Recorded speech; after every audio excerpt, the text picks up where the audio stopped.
car's been gone for 2 days. Don't get me started. It's a whole story that we simply don't have time for. Okay. And that's because, look, this is an Ask Uncut episode. It's You very guys- car heavy. there's been a lot of car chat, but we have something that's very important to talk about from the two of us to you all out there in the Are we world. going to do that at the end? We're going to do it now. Oh, now? Yeah, great. I'm ready. Yeah. So, Matt, Yeah. we have some very big news. Hi, guys, and welcome back to a very special summer episode of Life Uncut. I'm Laura, I'm Matty J. and producer Keisha is also here hiding. Hi. We're back. It's been so long since you've been here, This Matthew. is the first one back after 2024. No, this is still a part of our summer series. Okay, sorry. Ignore me. But yeah, it has been a while since I've been here. Maybe 6 months? 8 months? I think, yeah. 12 months? Who knows? I think it's more than like a year and a half. I've forgotten about you. Why has it taken so long to get me back on the podcast? Because you started your own podcast and you've just been very busy being a doting dad. Have I though? Also, I do love that you've paid zero attention to Life Uncut recently because we have had 2 episodes drop in the summer holidays. So it's not, we're kind of back, but we're not back. We never went anywhere. I love the podcast, but I don't listen to it. Sorry. I think that's probably best for your relationship, actually. It is also why sometimes I tell stories about you on the podcast and there's 0 ramifications. I kind of think, I wonder how Matt will feel about that. And then you never feel anything about it. And it's because you actually have no idea. I have to tell you, Laura, because I used to edit your pod, Matt, and I haven't for a little while now. But some of the listeners in the Facebook group, sir, do say that it's really interesting getting a story from 2 sides. So it actually happens in reverse as well. Matt talks about you. Yeah. I know. I have actually heard a couple of things that you've said during so when we're at home, I'll be editing Life Uncut. Sometimes Matt overhears some things. He'll be editing Two Doting Dads. Sometimes I overhear some things. And every so often there is like a look of judgment when you know you're being spoken about. But we never really sift through and try and figure out what was actually said about us. I'm always I'm singing your praises. That's not true. On my podcast. I'm always like, Laura is such an amazing wife. She's an incredible mum. Is it kind of like how you were singing my praises this morning about my driving? I know you've said before you hate driving when I'm in the passenger seat because I make you anxious because I'm just like flinching all the time. You fucking destroyed the car this morning. We came here, we got here in one piece, no issues. And then like the final millimeters that we traveled in the car with Laura just scraping the wheel against the gutter. To be fair, that's fair. Because it was as though I parked, but then I just went back a little bit. It was like I'd parked perfectly. You were in. And then I reversed went. Yeah, I did that. I'm sorry. It was absolutely not intentional. I also know how much you deeply care about the rims of the car wheel. And I want it to be known. I don't care as much about them. Clearly. Although I have secretly, I go out to the garage on the street at nighttime and I inspect the wheels of your car and Get alive. You're yet to scrape your car wheels. And this is the first time you're congratulating me? I know. I do my little nightly inspections and I'm like, Wednesday the 18th of September, wheels are clean. It's whenever he takes the bins out. I know exactly what this is. It's when you take the bins out, you check my car wheels. You did have a weird white scratch on the boot. Did you hit the boot? No, I haven't hit anything. Okay. Who was that? Keisha? I think the funniest thing is that Laura picks me up for work every day that we come in. So I'm in the car often when she parks at work. She's never, ever scraped. I've never scraped. It's because okay. In it my the pressure? defense, I don't like driving. Matt has a different car than me. I don't like driving it. I don't like it. The end. That's the story. You're That's a the very TED good talk. driver. You're Thank a very good driver. I am also a good driver. No one cares. Speaking of picking up Keisha to come to work today. So I do pick up Keisha every time. You're a great driver. Sorry, did you want more? No, I'm just like, I've been on the podcast for 7 minutes? I'm already No trying one's to tell giving you a a story and compliment. Laura's like, shut up, bitch. Oh, was there a story after that? I thought you were just wanting praise. No, Sorry. I have been in the car with you a couple of times while you've been driving, and I will give you a tick of approval.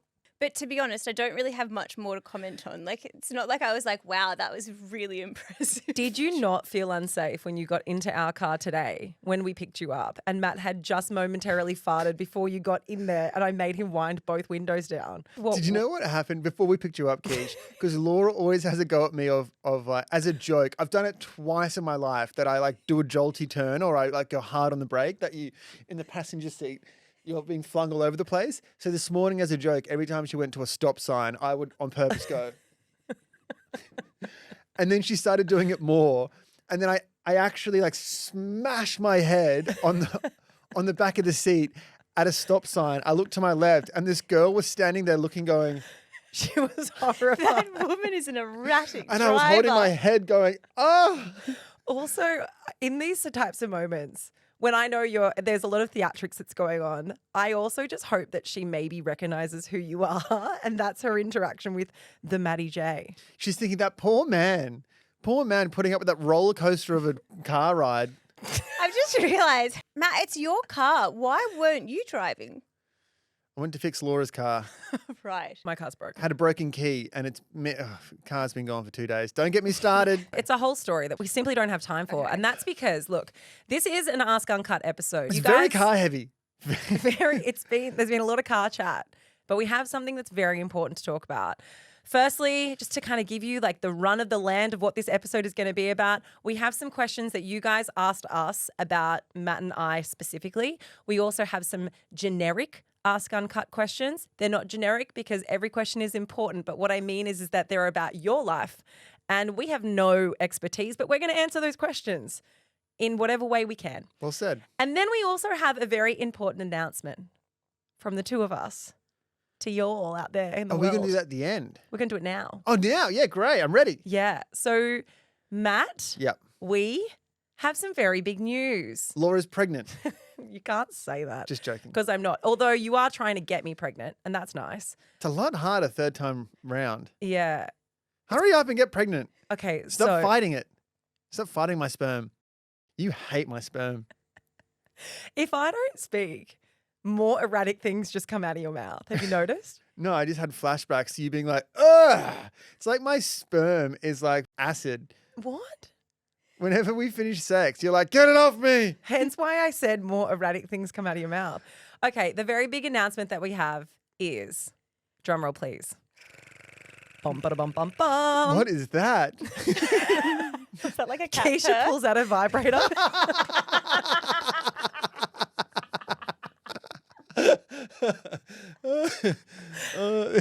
You're going to say it? Do you want me to say it? Yes. Okay, I'll say it. All right. Well, I'm going on I'm a Celebrity.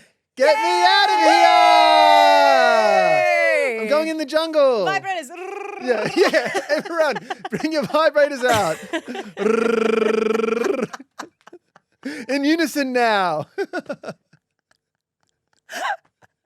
Matt is going on I'm a Celebrity, get me out of here. He is leaving me very, very soon for potentially, if you make it to the end, 6 weeks.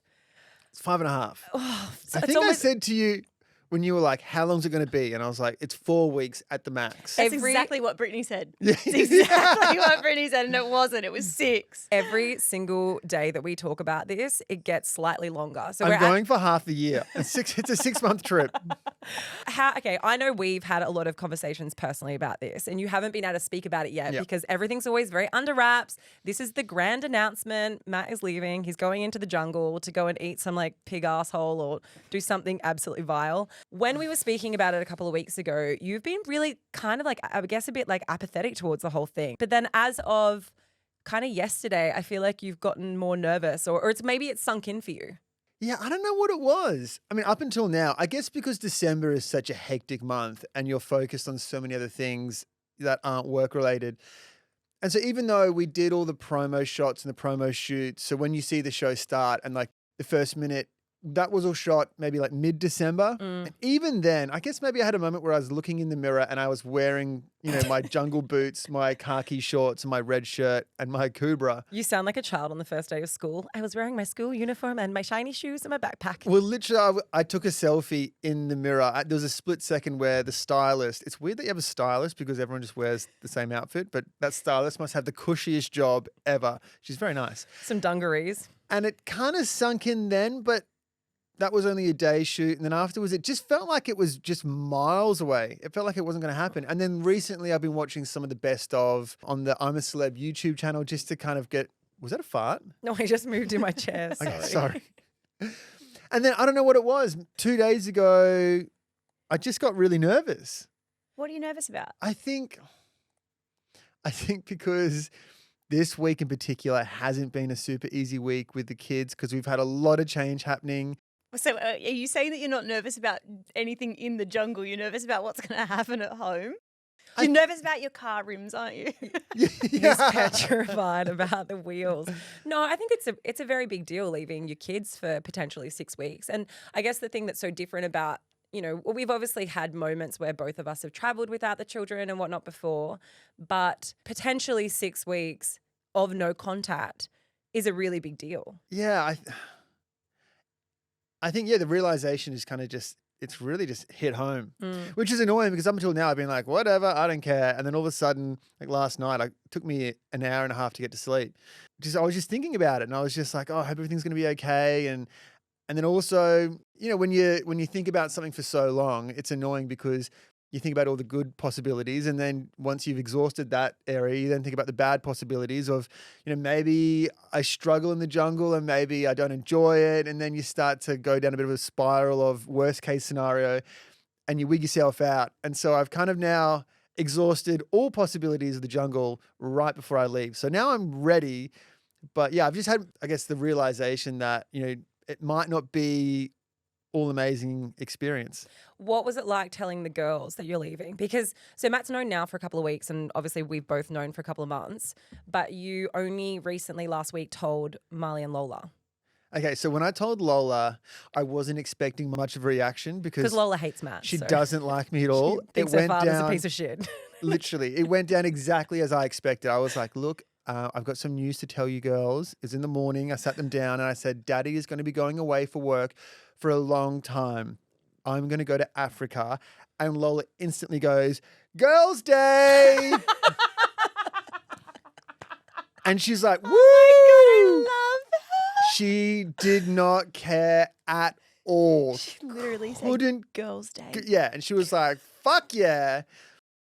And Marley was like, wait, where are you going and what's happening? But also, I now know in hindsight, I shouldn't have said Africa or mentioned the show name because she's been telling everyone. She's told everyone. So Marley's just started vacation care at her new school and she's told all the kids, she's told all the teachers. Like, I know that it's meant to be it's meant to be a surprise, but 90% of Bond I know because of Marley May. Yeah. And it's not our fault. She's 5. We can't make her sign an NDA. Embargo this, Marley. She's like, my dad's a celebrity, everyone. I said to the teacher, I'm actually going away for work next week. And she goes, oh yeah, you're going on I'm a Celeb. Congrats. That's awesome. I was like, So when we say this is the announcement, yeah, sorry, Channel 10. And then I think, was it you, Laura? Because I wanted to give them a bit of context, the fact that it's a TV show, you're going to be able to watch Daddy on TV. And then Laura was like, yeah, Daddy's going to eat really disgusting things. No, I raised it with you that I actually think that they'll be quite frightened about it. What did you show them? I haven't shown them anything. I said to give you some context around it, like they're going to like to know that you're on a TV show. They're going to want to see you. But then if they see you doing a challenge where you're dry reaching or you look uncomfortable or you look in pain, that's going to horrify them. You showed them a clip. You showed them a clip on Instagram and they were like, ah! Was Lola sitting there with popcorn? Yeah. Yes. Torture him. Look, I want to be very honest because I am in your camp now. Well, not literally. I'm here parenting by myself for 6 weeks, but I am in your camp in terms of supporting you and I will be, everybody vote for Matty J. I will be the most annoying person cheerleader on social media. However, when you told me that you were going to do this, I was less than happy. And I think that this has been the only like job or opportunity, I guess you would call it, that we have both kind of come to a bit of a headbutt on this, because I didn't want you to go. I didn't want you to do this. I made the mistake, Keish, last year when Britt was on the show, and partly because I was very butthurt and I've never been asked after many, many, many, many years. I said to Laura, even if they asked me, I would say no. Like, I'd never do it. Yeah, he did. So he said that. He said that he would never do the show because it did come from a place of, I think, hurt pride and ego. Yeah. But also, once upon a time when I was entertaining doing the show, you told me you would divorce me if I did it. So I didn't say that. I was pretty I said annoyed. we'd have to have a talk. I didn't say the D word. Anyway, look, we've gotten past it now. I definitely have my reservations about it still. Like, there's definitely parts of it that I am worried about. I'm worried about the fact that you're just not able to contact the girls, that you're not here. Like, you're such a big support person in their life. And also, Marley has her first day of school. Lola's just started a new daycare. It's Lola's birthday. Like, there are big things that are going to happen in that time, unless you get out first, which, you know, you'll be back. It would be so awkward if I'm back here in a week and I'm like, hey. Can I come back on the podcast? I think that is the big difference, because even though you guys have both gone away for work before and there's been a couple of days here and there, you FaceTime the girls multiple times a day. This is going to be the first time that you can't contact them at all, right? Yeah, pretty much. I mean, the biggest trip that I've done recently was going to Vegas for work. But two things, I was busy every day. There was lots going on. Why are you laughing, Kish? Just pictured it being like The Hangover. It was. Very hard. Gosh, very strenuous work. But then, yeah, I got to speak to the girls and FaceTime every day. Yeah. But I do feel that if I do make it towards the end and they have that moment where the family members come into the jungle, that if Lola's standing there and I'll be like, Baba, it's me, Daddy. And she's like, where's Mum? I'm fucking over this. That she's going to... Girls' Day. Yeah. She's like, what do you mean Girls' Day's finished? She's Like, not going to... I hate this. I know. That's what I'm feeling. Like, I'm like, just don't bring Lola. She can You're like... such a doting dad. No, look, I mean, It's fucked. I'll be totally honest. It is absolutely awful the next few weeks, what you have to manage on your own. yeah. And I think I came to it with like a lot of fear around having to juggle work and juggle the kids, not having you there. But I kind of felt like I was faced with a bit of an ultimatum. Like, you were already going to do this. That wasn't a decision. Have you told Keish what happened with my mum? My mum is a problem solver, right? My mum lives with us, if anyone doesn't know. So Matt's leaving for 6 weeks I'm living with my mother-in-law and my kids. And I love her. at this point, this is maybe like start of December, so it's not locked in. We're just talking about like how we would actually make this happen if I wasn't here and I'm in the jungle. So I'm talking to my mum because Laura's at work, and we're just talking about logistics-wise how it could potentially happen. My mum gets really excited and she runs with this concept, and then she also thinks that she's going to help the situation by having it all figured out by the time Laura gets home. So Matt, firstly, he hasn't said yes to the jungle yet, and I'm totally off him doing it. Like, we've had a fight about it, and I've not even spoken to your mum about it yet. So it was a really weird situation. So Laura comes in the front door after a long day at work, and she's met by my mum in the hallway, who's like all excited, big grin, and she's like, so Laura, sit down. What's going to happen is that here's the meal plan from Monday to Friday for the kids. I'm going to be doing drop-offs on these days. My mum also has a bung foot, so she can't walk more than 50 meters without like needing to sit down for a 10-minute rest. And she starts just like spewing out the plan of how it's going to happen. So Ellie, my mum, is just having this verbal diarrhea onto Laura, who also at this point didn't even know that I was definitely doing the show. It's always just been like a maybe it might happen. No, the problem is that I know you had said yes, and you had already... I hadn't. You had already told your mum how much you wanted to do it, and No, I didn't. My mum wants me to be on the show more than I want to be on the show. That's not true. Sure. You're both the same. My mum loves that she has a semi-famous like D-grade celebrity son.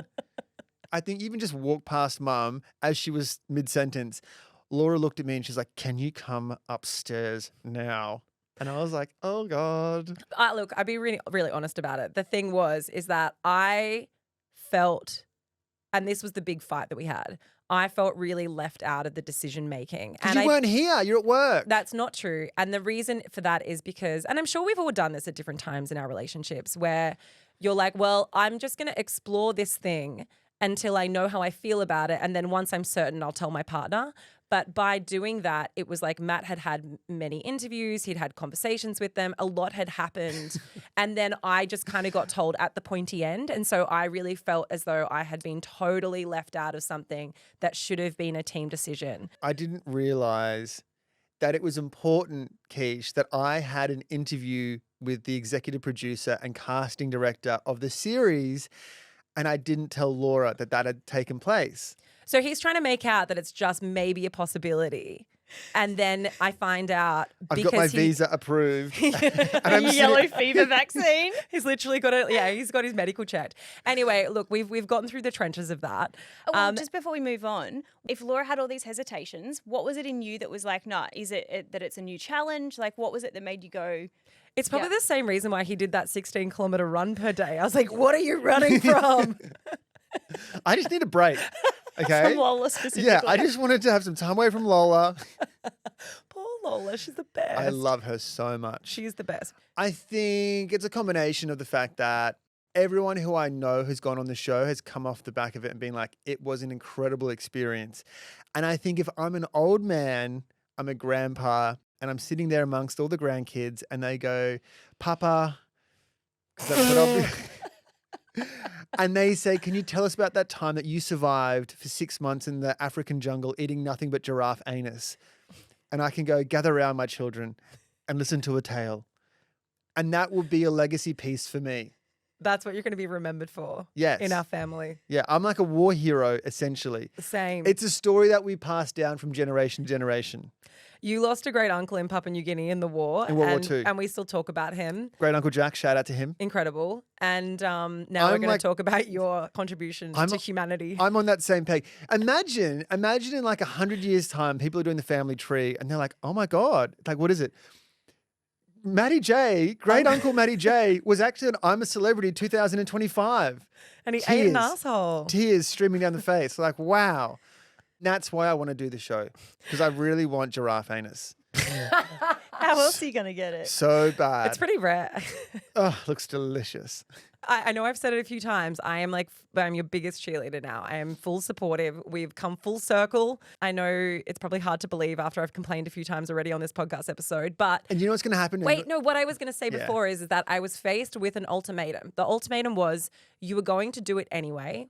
And so I had the choice to be resentful and be mad about it, or to go, okay, it's 6 weeks. It is going to be challenging for both of us. Could be but two. Could be two. It could be one, who knows? But I really want you to do well. And if you're going to go and do it, like, I want you to go and win. So everybody, all the lifers, gather round. That is such a like, no pressure on you listening right now, but Please vote. It's Vote. all on you. I want my husband to be gone for as long as possible. and this is a good thing because So does Lola. Because next year, 2026, I guarantee Laura will be in the jungle.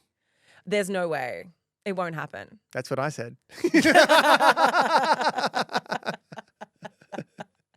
All right. Well, now with the very big news out of the way, I wasn't joking before. Matt is trying to get me pregnant before he leaves. So, hey, that's a question for you. If it happens, if I do get pregnant from all of the attempts that you've now put in, do you want to know, like, how would you want me to tell Okay, you? you Would know- you want me to tell you in the jungle? Would you want me to tell everyone on the podcast first, and then it would be a surprise for you when you come back? I think tell the podcast listeners first. I'm totally fine with that.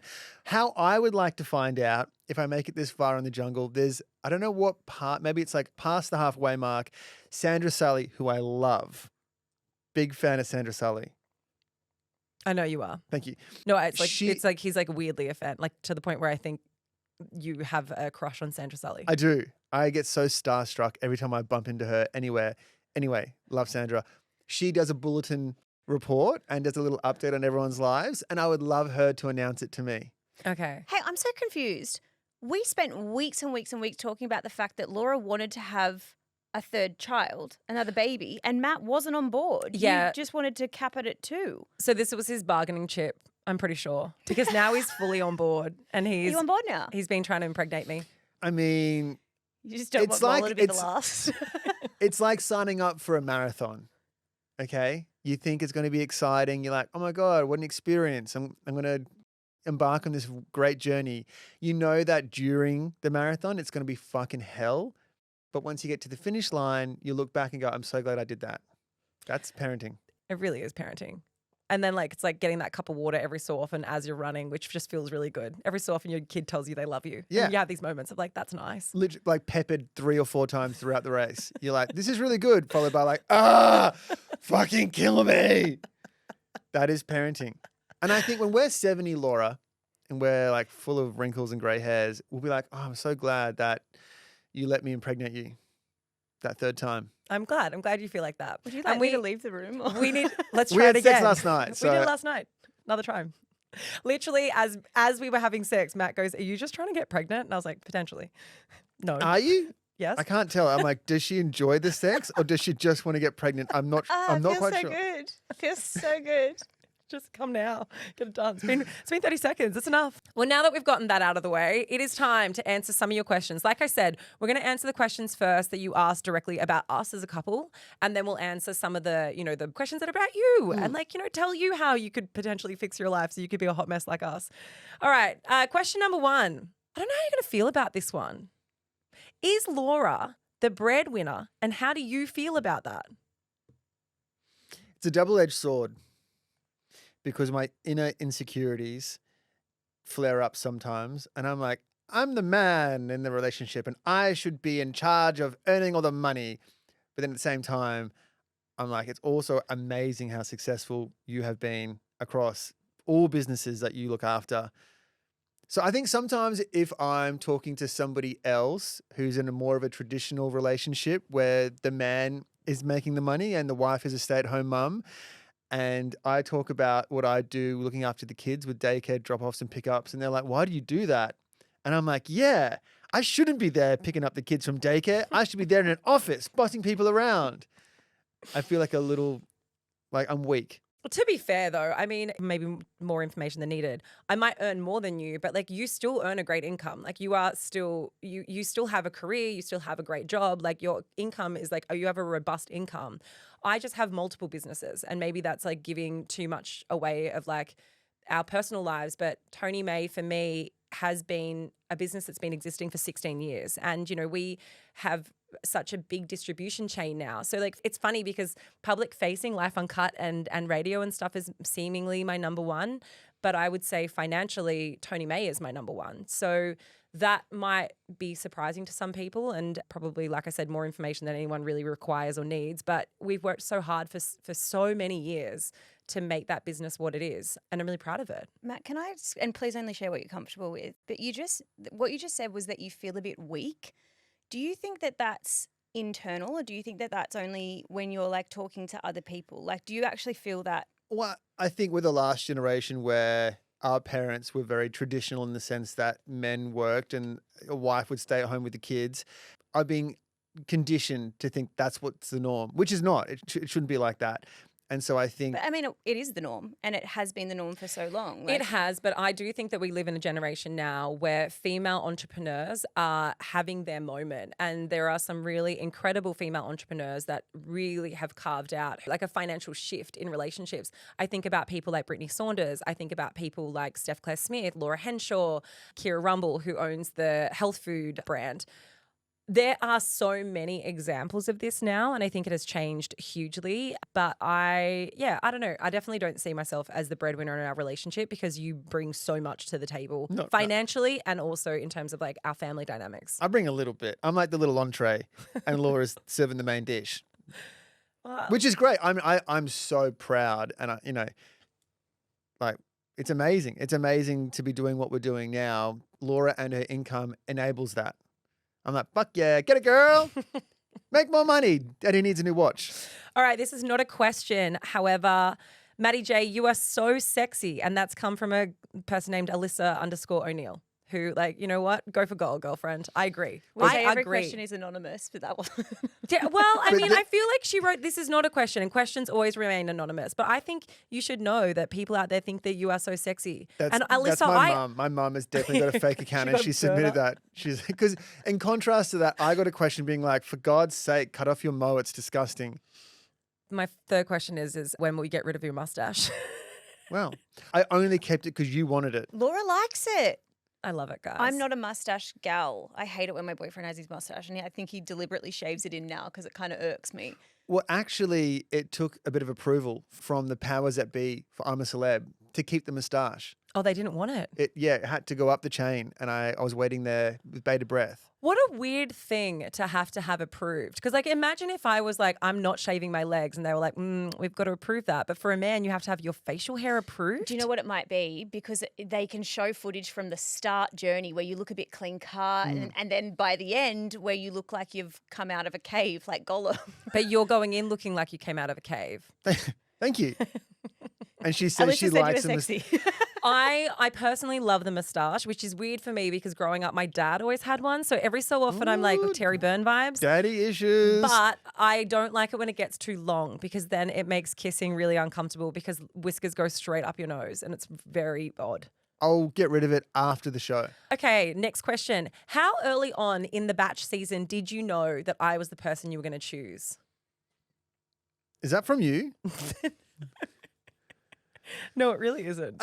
Pretty early on. Pretty like, I mean, the first time I met you on that red carpet, I was thinking, oh my gosh, this woman, I thought she was just everything that I'd ever wanted. I was just so nice. Then you got to know me and you were like, what a hot mess. No, and He's then like, I better just kiss 30 other people just to make sure. and then what happens? 14. I'm sure I told you this, Laura, but Keish, what happens at the cocktail parties is that because there's maybe 8 to 12 cameras on set, right? And they actually, you talk to people in blocks of 3 or 4. And then after that chat of those people, you then go back, have another debrief with producers. And what you actually do is map out who and where you're going to have conversations. Obviously, if someone bails you up and says, hey, let's chat here, you always say yes. But the camera guys kind of need to know when we chat here, we're going to reposition to here. So there's a bit of a plan of attack. And the very first conversation that I was going to have after I'd entered the mansion, it was a cocktail party, had just begun. They said, who will be the first girl you talk to? And they also say, don't speak to the ones that you really want to speak to at the start, pepper them out throughout the evening so you still have things that you look forward to. And I said, I'll speak to Laura maybe like 4th or 5th. And then as I was about to start my first conversation, I saw Laura in the corner of my eye and I just went, Laura, let's talk. I was the first person that you spoke to. That was nice. And the camera guys were like, where the fuck? Ah, what are we doing? Where's Laura? And they kind of said to me, don't ever deviate from the plan, always stick to the plan. But I was just instantly, I was like, I got to speak to Laura again. Every day I was like, I want to see Laura. If there was a group date where Laura got kicked out early on, I'd go and have a hissy fit and cross my arms and be upset. I actually had forgotten that we were the first, that I spoke to you first. I forgot about that. But I do remember that on group dates and stuff, there was one group date in particular where I got kicked out very first. And then randomly I was eating my lunch and you came over and we had solo time together. And I just thought it was because I'd gotten kicked out in a kind of an unfair way. And so I thought that you were coming over to make sure that everything was fine. But then I found out later down the track that it was because you'd had a tanny and you were like, I'm going to go and fucking talk to Laura. And they were like, okay, we've got to make up a reason for why it makes sense for Matt to talk to Laura after she got evicted. So they made up this weird reason. So then you also went and talked to another girl who'd also been evicted to make it fair. It's such a look. I mean, I'm so obviously so grateful that we met. Very happy for the family and everything else that we've had that's come from it. Goes without saying. But when you think about, it's kind of like when you say something bad about parenting and then you're like, I have to front load it with how much I love being a mum. When you think about how emotionally manipulative it is to other people and how really cruel that is to the other women who I was one of, it's not until after the fact looking back I go, oh, that was really fucked. Because it could have been me who was the one who was, emotionally manipulated in a negative way. But it's a cruel platform. It's really mean. But we ended up together. We have a family. We're married. Yay! Yay! Also, everyone knows what they're signing up for. And also The Bachelor doesn't exist anymore, so no one cares. It's fine. And everyone has gone on to bigger and better. And most people from our season are married with kids now. And to those who aren't, we're praying for you. Fingers crossed. That's really mean. There's nothing wrong with being single. Maybe they chose it. Maybe they're happy being Totally single. fine. Enjoy your cats.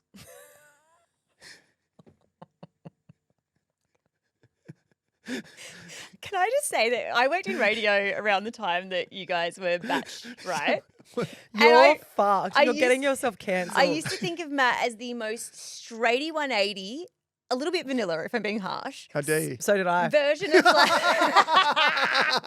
version of a person. And when I met you, like actually in real life, I was like, he has the darkest sense of humor. You're so much funnier than I anticipated.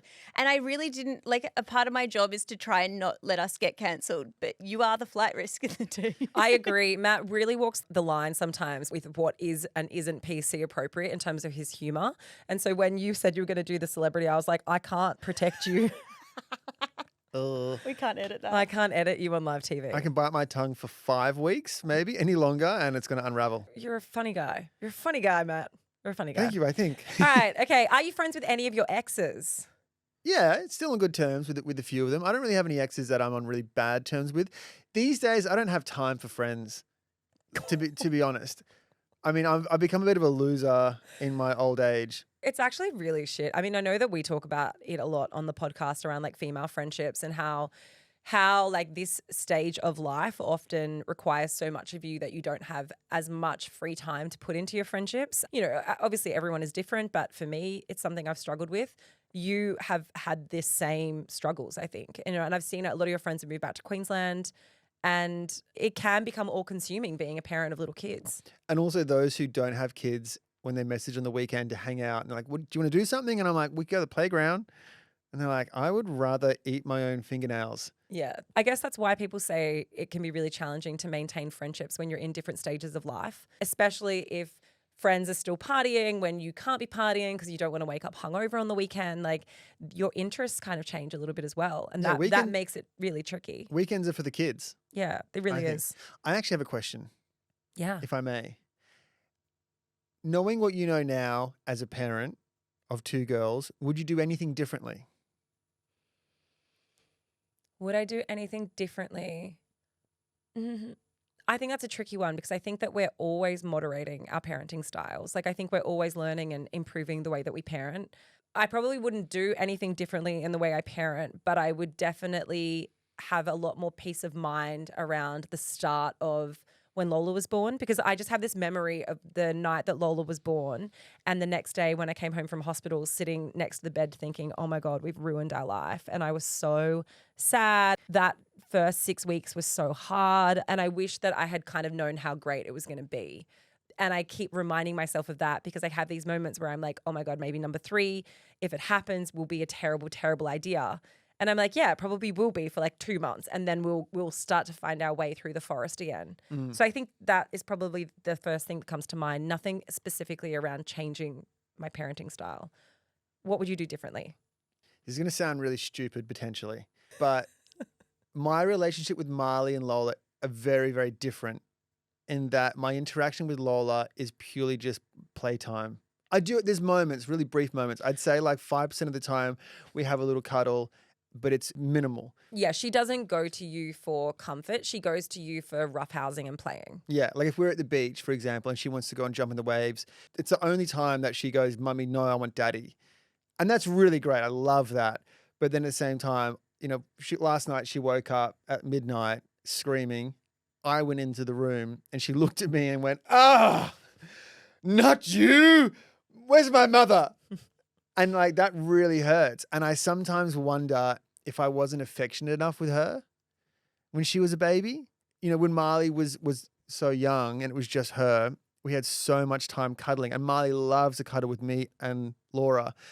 And I think maybe it's a result of the fact that I didn't have enough one-on-one cuddling time with Lola.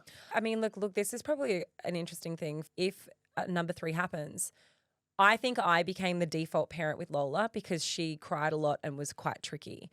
And she settled easily when she was on me in a carrier. But she probably would have settled just as easy on you in a carrier.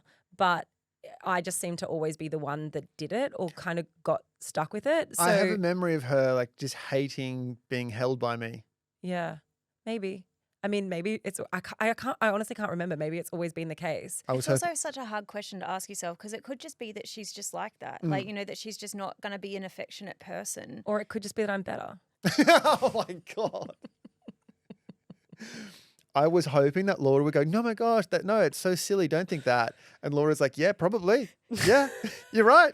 Yeah, you fucked up. No, I what I'm saying is I do agree with that. I think that we could do things differently if we had a third around like more evenly distributing the load. Because I think what happened is we had them so close together. Marley was still a baby herself, and I didn't have time for 2 babies because Lola was so demanding. So 100% or like 90% of my attention went to Lola. 100% of your attention went to Marley. And then I was like, had that little bit of split between the two. And I think that is kind of why the bond with Lola is so strong. And it's something that you guys have to work on in terms of like your emotional connection rather than just your play connection. That was a real therapy session for us. I'm trying. Lola, let me in. God damn it. You have been trying for a while. Thank you. Do you think there is always one person who loves the other person more in a relationship? Yes. Yes. I think there's always going to be a bit of push and pull in any relationship. And I think it changes. It's transient, right? I think at this moment, right now, I love you a bit more than you love me. Oh, why would you say that? Because I'm leaving you. Yeah, maybe there's a fraction of a second when the love is equal, but I think there's always someone who's in the wrong as well. No, there's not. There's not always someone who's in the wrong. What, because I scratched the wheels today? Yes. Yeah, sure. No, I agree. I agree. I think that it's a scale, right? Like the intensity of your feelings are a scale. It's a seesaw. I definitely don't think that you necessarily, your love, like a deep love and respect for each other is mismatched. I think that is always the base of that foundation needs to be the same. Yeah. For the longevity. But I think that the more sort of like fleeting excitement towards each other shifts dependent on hormones, like what the Work. other person's done, work, how much sleep you've had, like loads of those things impact the way that you feel about someone right in that very moment. And there's definitely times where I think I've loved you more than you love me. And there's definitely times where I'm like, oh, Like last night, Keish. Matt is so clingy. I was so tired coming into bed. I was ready to go to sleep. And Laura was ready to go to Pound Town. Thank you for that. No one needs to know. And I was like, I've got the ticket, but I don't really want to hop on the Pound Town bus.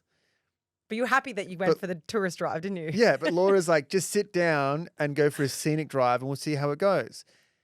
It's one of those things that even if you're not in the mood, if you just let yourself, you always get in the mood. Keisha's like, not really. No, it's like exercise.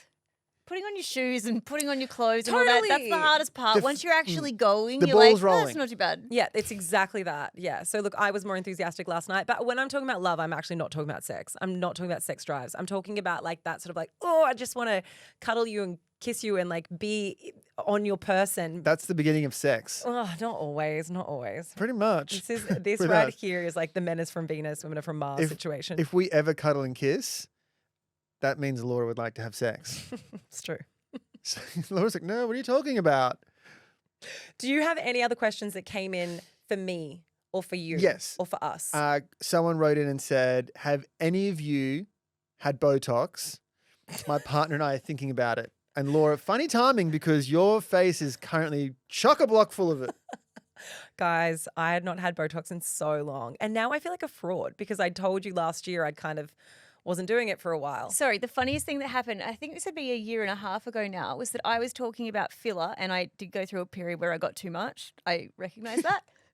And Laura was like, I haven't had filler. And I was like, isn't that Profilo thing that you get? And you were like, no, it's not filler. And I ended up Googling it and I was like, it's the fucking same chemical. It's just put in a different way. No, it's not the same. It's hyaluronic acid. Yeah, it's the same chemical, but the actual compound of it and what it does to your face and skin is very different. So I don't know if anyone here's tried Profilo. Yeah, I have, yeah. Profilo is, they call it a skin booster, but it's made from the same stuff that dermal fillers is made from. It's a hyaluronic acid, which is basically just what draws water and moisture into your skin. But Profilo doesn't change the structure of your face at all. You can't have it like filler. You can't, if you put Profilo on your lips, it's not going to make your lips bigger. It's not going to make your cheeks bigger. Currently, I have swelling because I actually had it yesterday. So my cheeks probably do look bigger, but They look trust me, great. they won't stay like this. I've got 2 big like sores on either side of my face.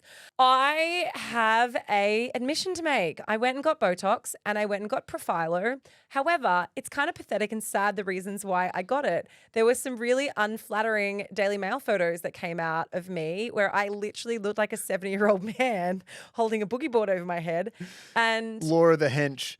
I came home. It was me walking up ahead with like Marley, and Laura had like the bodyboard, the pram.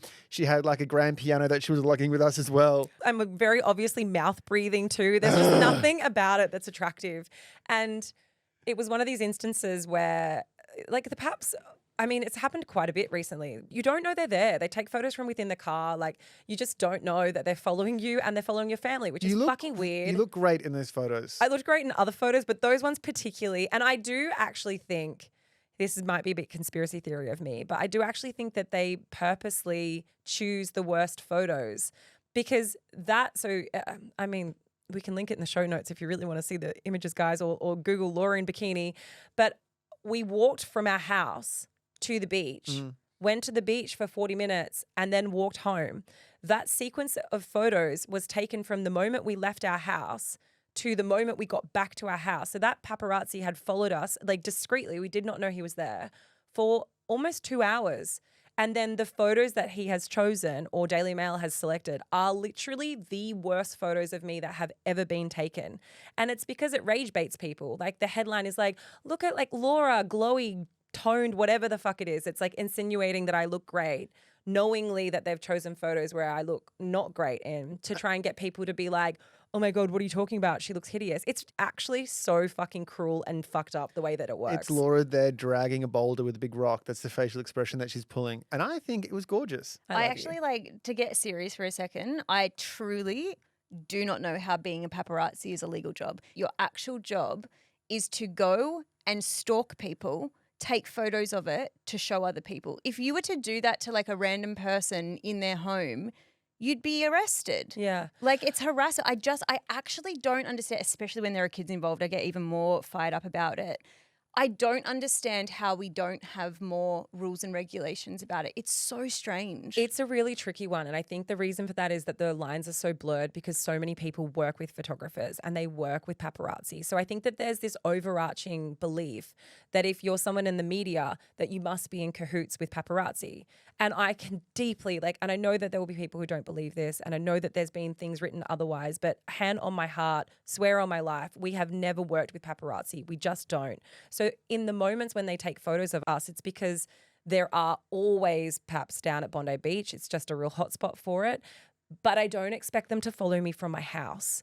I don't expect them to just be waiting there to get photos of the kids. Like that's weird to me. It's so weird. It's different when we put photos of our kids online or we put photos of our kids on our social media. It's curated. We've chosen photos that we think are appropriate of them, photos that we think they're covered. We can make the decision as to how much of them is or isn't appropriate to share.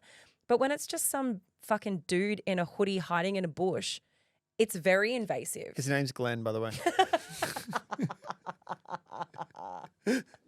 Yeah, I definitely feel weird about it. But I think it also, the blurred lines and the tricky part of it is that it's part and parcel of wanting to have a career in media. So that I don't think that you can completely shit on it when there's so many benefits of the job and like having that visibility. Yeah, now that I've said what I've said, they're probably going to take the worst photos ever anytime I'm with any of you guys. Yeah. If you ever move house, Keish, they'll be like, there she is, quick, get her. All right, look, now we have time to answer a couple of the questions that you have asked about your lives, about yourselves, as we would normally do on an Ask Uncut. Sorry, hang on. Matt, have you had Botox? Oh, yeah. I have once. Did ya? I have once, yeah. It was before I went on The Bachelorette, which was maybe 9 years ago. And a friend of mine worked in cosmetics, and I went to his house. And this is a week or so before the show was about to start filming. And he looked at my face and said, ooh, got a couple of little wrinkles coming through there, some crow's feet. And he goes, you want to fix that right up before they start filming. I took his advice and I went, yeah, you're right. I probably should fix that up. And he goes, I got some vials in the fridge. I'll give you a little top up. I was like, give me a top up. So I'm like, you still got his number? Which friend is this? So if you look at the first 2 weeks of The Bachelorette, my face doesn't move at all. That's so funny. Also, you were so young. I look at those photos of you on The Bachelorette and you are a baby. little And baby. parenting has fucking weathered us if you look at those Daily Mail photos of me. Yeah, I'm literally standing there holding a dummy and in a nappy. And I'm like, love me. With Botox in my face. All right, answering your questions now. I had unprotected sex after a wedding with another guest and have since found out I am pregnant.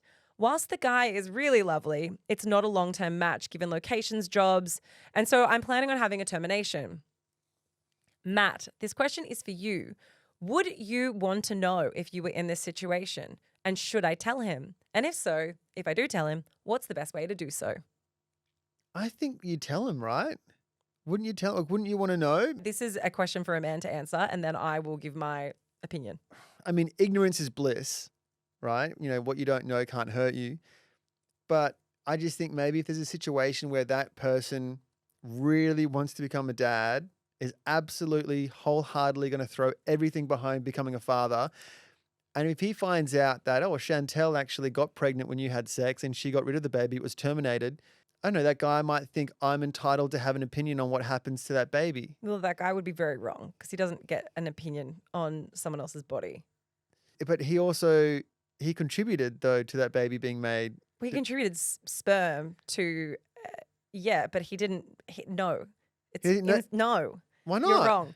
Okay, I feel differently about this. I don't think that you owe him the necessity of telling him. I think you can make whatever decision you want for yourself. I would only tell him if it's something that you felt like you needed to do. But I kind of think you've made up your mind. You know you don't want a single parent. And at the moment, this is not a baby. Like, it has all of the parts to potentially become that, but you've decided that that is not what you want. So I don't know. I kind of think that you could then get yourself into a situation where you have someone trying to change your mind, or you have someone trying to guilt you into doing something that's not what's right for you, right for your body, right for the life that you want to live. And so I kind of think that it's a decision that you can make yourself. And if you don't want to tell a one night stand, you don't have to tell a one night stand. I kind of sit somewhere in the middle, closer to Laura, but I can understand where you're coming from, Matt. And I think, interestingly, in these types of situations, you can really attack it from two directions. One is like you can think about the morals behind it and the ethics behind it and what you should do and what you shouldn't do. Or you can think about it logically. And the fact is that you're not going to change your mind. The outcome is going to be the same whether you tell them or not. So, like, I then ask a follow-up question of, like, what are you trying to gain by telling them? Yeah. Why do you feel like you have to if it's not going to impact your decision whatsoever, or, you don't really think that you're ever going to have contact with this person again? And sometimes I think it's just we can get a little bit caught up in the emotion behind like moral and ethical questions that we have within ourselves. And often I just go, if you're able to park that, just do what's easiest logically for you, which in this situation I think is not saying anything. Yeah, and I also, you know what, I take it back. I probably should have been less harsh on you then, Matt. I was very like, no, you're wrong, you piece of shit. You're not. You're a very smart man. Thank you. That's a nice thing you've ever said to me. I think it's because I worry that for someone who has gotten pregnant on a one night stand, if you're prioritizing that one night stand's opinion on what you should do, I just don't think that opinion has as much weight as what you want to do with your body and with what's happening with you and for the rest of your life. Because, they might say that they've wanted to have a baby this whole time, but it's not your responsibility to give them that. And I think that the impact that having a child has on a woman and on their life is so much greater than the impact that it has on the dad of a one-night stand. Is it though? Well, Sorry, that was a joke. That was a joke. It depends on how hands-on that man wants to be. But No. I think the statistics would show that her life would be forever changed and his life probably wouldn't be that changed. Yeah, Except you've got a kid in the mix. It is extremely unfair, the process of making a child when you compare men and women. I remember seeing a video in my mum's closet of a woman giving birth. I must have been about 12. My sister was like, you want to see something fucked up? And I was like, sure.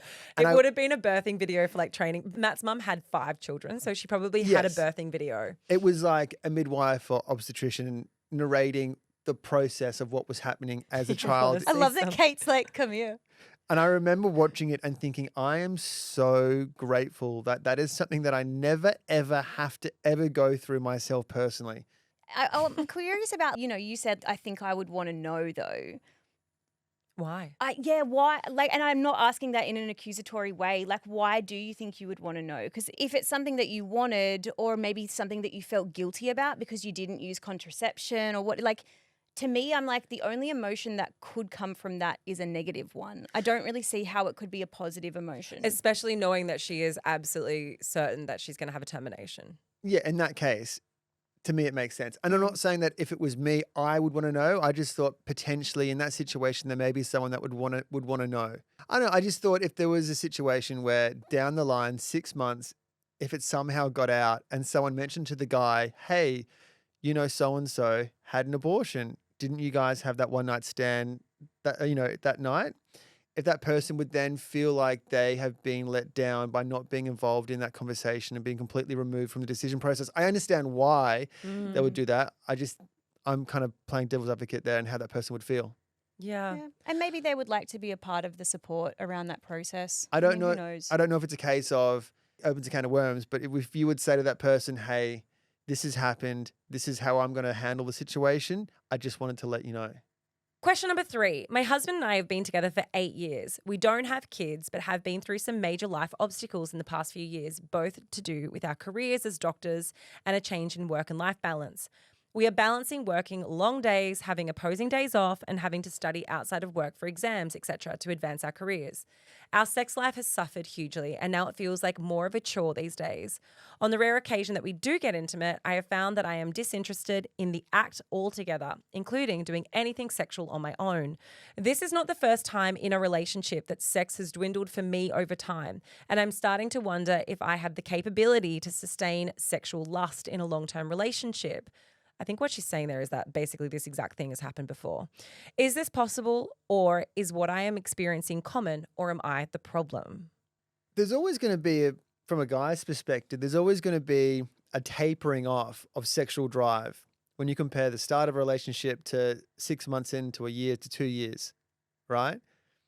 But I guess I'm fortunate in that my sex drive has always been pretty consistent. There's definitely periods where it's not a priority in the relationship. Like I look back to when Lola was born and we definitely weren't having Any sex. at all because we just didn't have time for it. Well, I'm trying to think back to how we improved that sex drive for each other and how we kind of got back on that horse, for want of a better phrase. I don't know if it's just a case of we were just able to start dedicating more time to each other. I think it's tricky when you deprioritize something so much that it's now non-existent, or if you are so overworked, overstressed, have such conflicting schedules with your partner that there is no intimacy. And I'm not talking about sex, I'm talking about the small intimate acts that lead to having all of the ingredients to make you want to have sex with your partner, right? Like it's hard to go from nothing to then having someone penetrate you and being like, oh yeah, I'm enjoying this. I guess what I'm saying is that I can completely understand how you get to a point where you're not interested in sex at all. And it's because, as Esther Perel would say, foreplay starts the time that sex ends. So like when you've just finished the last time you've had sex, all of the small things that you do for each other, all of the things that make you feel as though your partner cares about you, is thinking about you, that makes you feel desirable, that makes them feel desirable, all that stuff is what creates lust and is what creates the chemistry to make you want to have sex with your partner. So if you have absolutely none of that, then I don't think it is surprising that you're not having good sex or having sex in a way that actually feels as though it's fulfilling for you and kind of feels like you're just fulfilling an obligation. When you say, am I the problem? It kind of makes me think that there's a bit of guilt attached to it. Like, yes, you're in this situation, but you feel bad that you're in this situation and you know that it's not the right thing for you and your partner.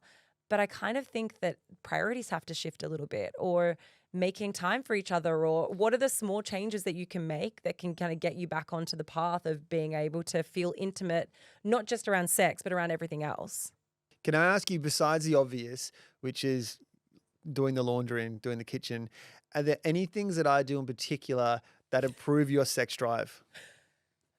I love that it's doing the laundry and cleaning the kitchen. Because we always joke about that, but are there any things in particular outside of those really obvious tasks that I behave in a certain way that you notice an improvement of your sex drive? To be fair, I think that the things that make me want to have sex with you are very different now to what they were when we first started dating. What are they now? Like when we first started dating, you just being like hot and glistening in the sunshine would make me want to have sex with you. That She doesn't talks like I just used to stand out in the garden with like covered in oil. pretty much. Laura, come and get me. The amount of photos I have with you of your shirt off, like from that time, like those things, like there was a high sense of desire then, right? I don't have that same level of like, oh, I just want to rip your clothes off and like, and that's because like you're always there. Like I can do that at any time.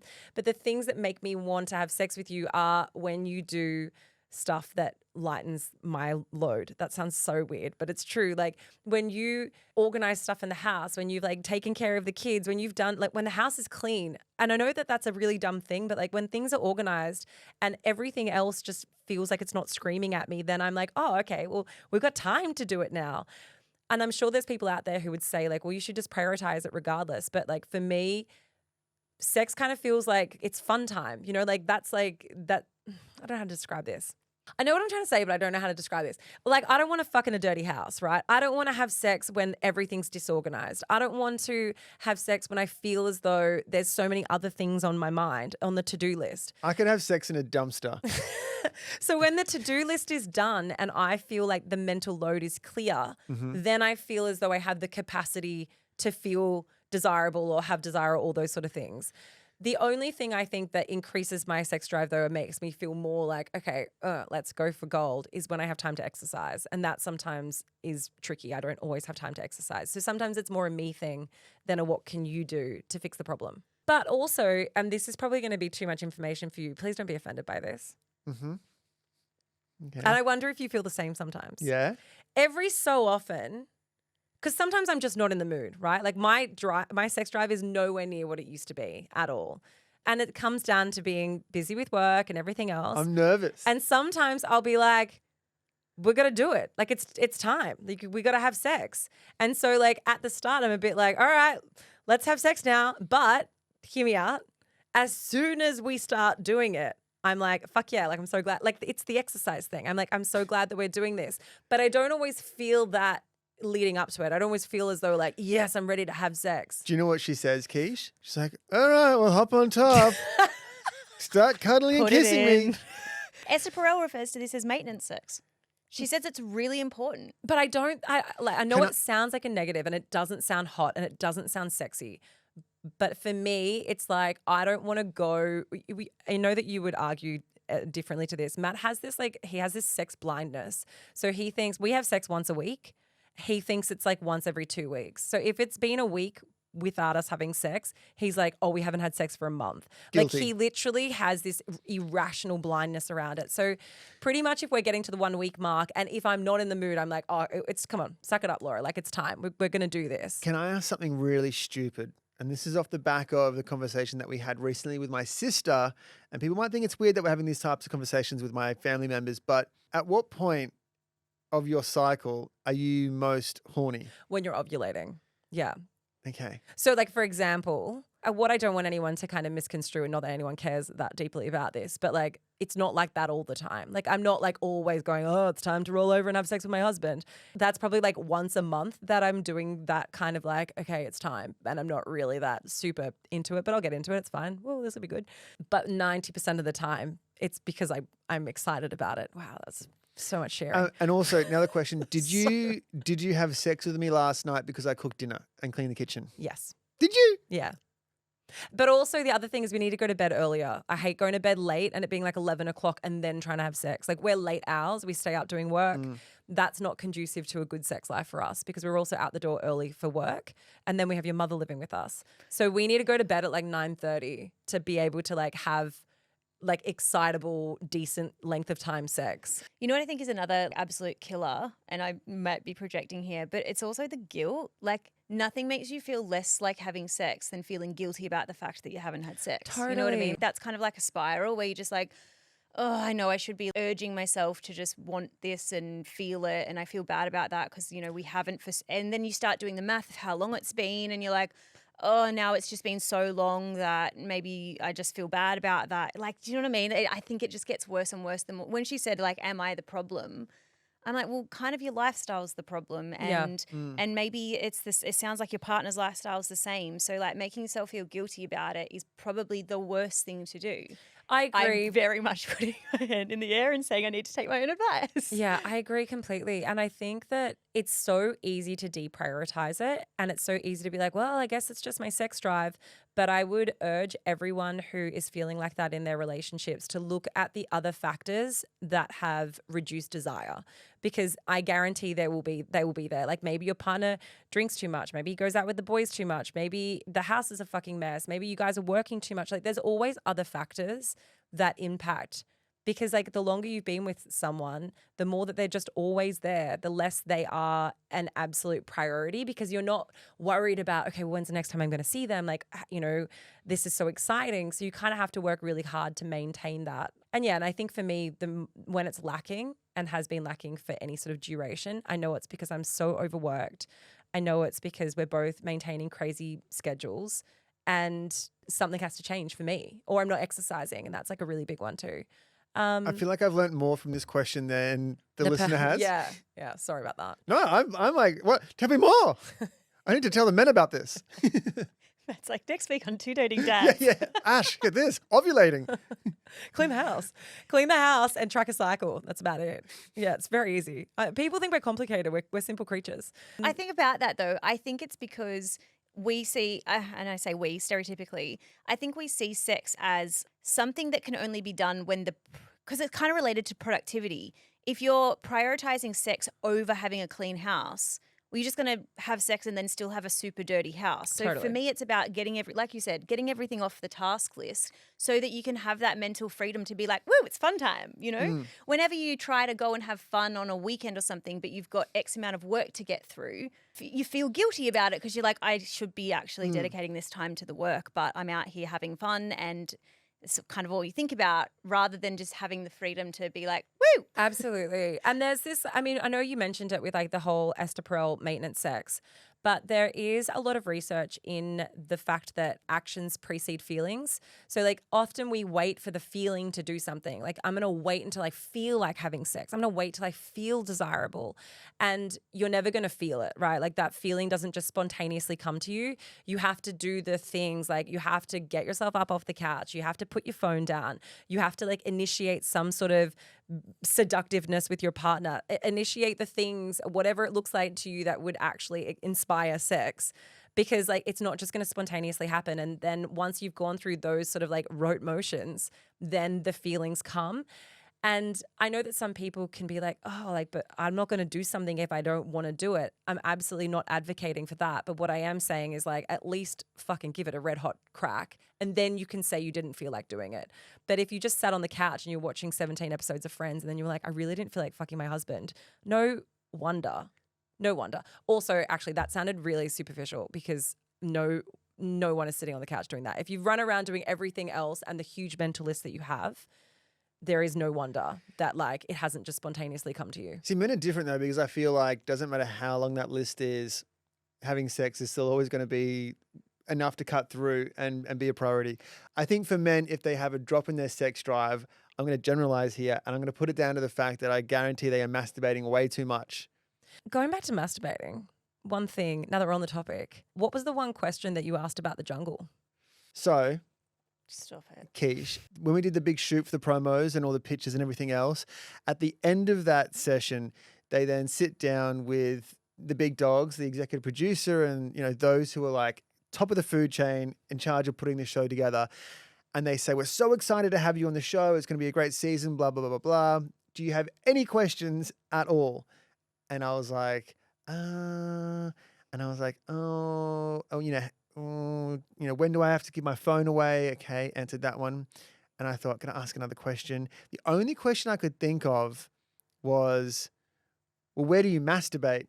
And I thought to myself, I don't know if I should ask this question. I'm sure I'll figure it out when I'm there. I'm pretty sure that if the filter comes in, if I don't know if I should ask this question, the answer is usually no.